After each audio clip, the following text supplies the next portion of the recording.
جہاں امام حسین نے جناب زینب کو بہت ساری امانتیں سونپی تھیں، وہاں اپنی ننھی سی بیٹی بھی جناب زینب کے حوالے کی تھی۔ اے زینب، اس بچی کا خیال رکھنا، اے زینب اس بچی پہ کوئی آنچ نہ آنے دینا۔ راوی بیان کرتا ہے جب خیمے چل رہے تھے اور افراتفری کا ماحول بنا ہوا تھا، سب نے کچھ نہ کچھ لوٹ لیا تھا، لیکن میرے ہاتھ کچھ نہیں لگا تھا۔ ابھی میں سوچ رہا تھا کہ سب کچھ لٹنے لگا ہے لیکن میرے ہاتھ کچھ نہیں آیا ہے۔ میں نے دیکھا کہ چند سپاہی ہیں جو ایک بچی کو گھیرے ہوئے ہیں۔ میں قریب گیا، دیکھا وہ بچی بلبلا رہی ہے، وہ بچی گریہ کر رہی ہے، اس کے کانوں میں خوبصورت گوشوارے ہیں۔ وہ بچی کہہ رہی ہے کہ یہ گوشوارے میرے چچا نے بڑی محبت سے دیے تھے، اے ظالموں ان گوشواروں کو نہ چھینو۔ جب اس نے التماس کیا، وہ ظالم اس کے پاس سے ہٹ گئے، لیکن میرے پاس کچھ نہیں تھا، اس لیے میں اس بچی کے قریب گیا۔ جیسے ہی میں نے ہاتھ بڑھایا، اس بچی نے ہاتھوں کو جوڑا۔ ہاتھ جوڑنے کے بعد کہا، اے شیخ اپنا ہاتھ میرے کانوں تک نہ لے کے آ، اے شیخ میں سید زادی ہوں، ارے مجھے نہ چھو، اگر تجھے گوشوارے چاہیے تو میں تجھے یہ گوشوارے خود سے اتار کے دے دوں گی، میں یہ گوشوارے تجھے خود دے دوں گی۔ بھائی جیسے ہی اس نے یہ سنا، ایک مرتبہ اس نے کہا ٹھیک ہے بچی تو یہ گوشوارے اتار کے دینا چاہتی ہے نا، تو لا یہ گوشوارے مجھے اتار کے دے دے۔ اب ایک مرتبہ اس بچی نے بہت دیر کوشش کی مگر یہ اتار نہ سکی۔ ظالم نے کہا میرے صبر کا باندھ ٹوٹ گیا، میں آگے بڑھا، میں نے گوشواروں کو پکڑا اور انہیں اتارا نہیں بلکہ ایسے ہی کھینچ لیا۔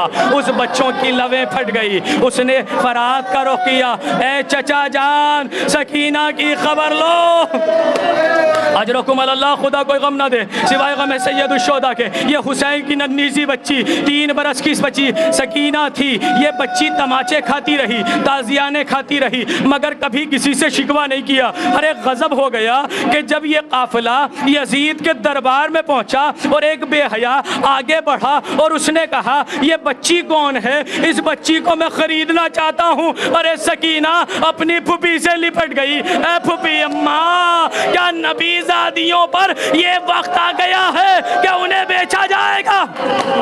اجرکم اللہ، بہت اچھا گریہ کر رہے ہیں آپ۔ شہزادی تشریف لا چکی ہوں گی اپنی پوتی کا پرسہ لینے کے لیے۔ کہا کہ جناب زینب جلال کی کیفیت میں آگے بڑھی، آگے بڑھنے کے بعد کہا کس کی مجال ہے کہ جو اس بچی کو بیچ سکے؟ نالی یہ حسین کی بیٹی ہے، اسے نہیں بیچا جا سکتا۔ جب یہ ہوا یزید نے سنا کہ یہ حسین کی بیٹی ہے تو ایک مرتبہ کہا اس بچی کو آگے کیا جائے۔ بچی آگے آ گئی، یزید نے کہا تم حسین کی بیٹی سکینہ ہو؟ کہا میں حسین کی بیٹی سکینہ ہوں۔ اس ظالم کے پاس ایک تشت رکھا ہوا تھا، اس نے اس تشت سے کپڑے کو ہٹایا، کیا دیکھا کہ امام حسین کا کٹا ہوا سر رکھا ہے۔ کسی بیٹی کو خدا یہ منظر نہ دکھائے جو جناب سکینہ نے دیکھا۔ ایک مرتبہ تڑپ کے کہتی ہے ارے ہائے میرا بابا کا سر۔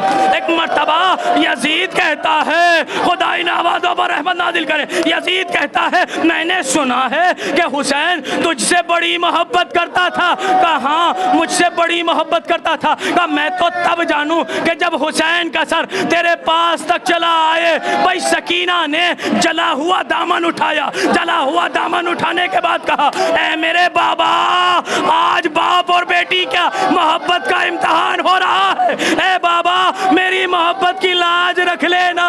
ایک مرتبہ حسین کا سر اٹھا، بیٹی کا طواف کیا، بیٹی کی جھولی میں آ گیا۔ میں نے کہا تھا میں شہادت تو بیان نہیں کر پاؤں گا، یہ آخری جملہ ہے، سنبھال سکو تو کلیجوں پہ ہاتھ رکھ کے سنبھال لینا، اور خصوصاً وہ جن کا چھوٹی چھوٹی بچیاں ہیں۔ ایک مرتبہ سکینہ نے بھائی کربلا سے کوفہ آئی، کوفے سے شام آئی، اور شام آنے تک نہ اپنی بہن سے شکایت کی، نہ اپنی پھوپھی سے شکایت کی، نہ اپنے بھیا سے شکایت کی۔ کیوں نہیں کی؟ اس لیے بتائیے کہ بیٹیوں کا مزاج ہوتا ہے کہ پورے دن جب انہیں کوئی ستاتا ہے وہ کسی سے شکایت نہیں کرتی، لیکن جب شام کو مزدوری سے باپ واپس آتا ہے قدموں سے لپٹ جاتی ہے، اے بابا اس نے ستایا، اے بابا اس نے ستایا، اے بابا اس نے کھلونے چھینے۔ سکینہ کربلا سے کوفہ آ گئی، کوفے سے شام آ گئی، کوئی شکوہ نہیں کیا، لیکن جیسے ہی سر حسین آغوش سکینہ میں آیا، ارے منہ پہ منہ رکھ دیا، اے بابا تیری سکینہ پر تماچے